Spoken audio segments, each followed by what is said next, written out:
Hello guys, in this video I am going to show you how to enable email notifications on replies to questions that you've posted or followed in the Couchsurfing application.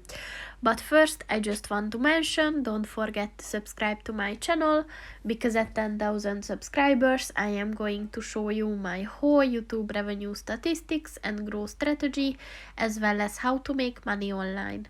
Let's jump into it. First of all, open the application on your phone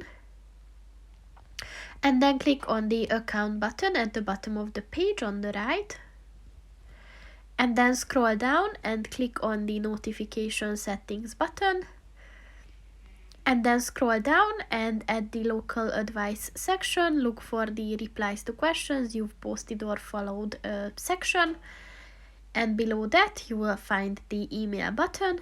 So in order to enable it, just click on the white circle next to it, and once it turns black, the notifications are on.